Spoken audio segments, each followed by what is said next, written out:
मुंबई उच्च न्यायालयाचे माजी न्यायाधीश न्यायमूर्ती सुनील बाळकृष्ण शुक्रे यांनी महाराष्ट्र लोकायुक्त संस्थेच्या नव्या अध्यक्षपदाची शपथ घेतली. मुंबईतील लोकभवन इथं झालेल्या संक्षिप्त शपथविधी सोहळ्यात राज्यपाल जिष्णुदेव वर्मा यांनी त्यांना पदाची शपथ दिली. नव्यानं लागू झालेल्या महाराष्ट्र लोकायुक्त अधिनियम 2023च्या कलम 6 नुसार हा शपथविधी पार पडला. न्यायमूर्ती शुक्रे यांची नियुक्ती 5 वर्षांसाठी किंवा वयाची 70 वर्षे पूर्ण होईपर्यंत यापैकी जी आधी येईल त्या कालावधीसाठी करण्यात आली आहे. न्यायमूर्ती सुनील शुक्रे यांनी अमरावती येथे वकिलीला सुरुवात केली. त्यांनी पुणे विद्यापीठातून पदवी तर डॉक्टर पंजाबराव देशमुख विधी महाविद्यालयातून LLB पदवी संपादन केली आहे.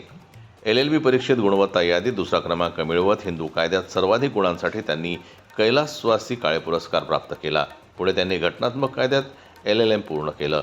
सन 2000 मध्ये त्यांनी थेट जिल्हा न्यायाधीश म्हणून न्यायव्यवस्थेत प्रवेश केला. कोल्हापूरचे प्रधान जिल्हा न्यायाधीश, मुंबई उच्च न्यायालयात नागपूर खंडपीठाचे रजिस्ट्रार प्रशासन, महाराष्ट्र न्यायिक अकादमीचे सहसंचालक, नागपूरचे प्रधान जिल्हा न्यायाधीश आणि मुंबई उच्च न्यायालयाचे रजिस्ट्रार जनरल अशी महत्त्वाची पदे त्यांनी भूषवली आहेत.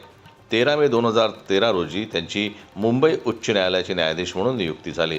शपथविधी सोहळ्यास मुख्यमंत्री देवेंद्र फडणवीस, उपमुख्यमंत्री एकनाथ शिंदे आणि अजित पवार, विधानसभा अध्यक्ष ॲडव्होकेट राहुल नार्वेकर, निवर्तमान लोकायुक्त न्यायमूर्ती विद्यासागर कानडे, मुख्य सचिव राजेश अग्रवाल, गोव्याचे लोकायुक्त न्यायमूर्ती संदीप शिंदे, मुख्य माहिती आयुक्त राहुल पांडे तसंच वरिष्ठ अधिकारी यावेळी उपस्थित होते.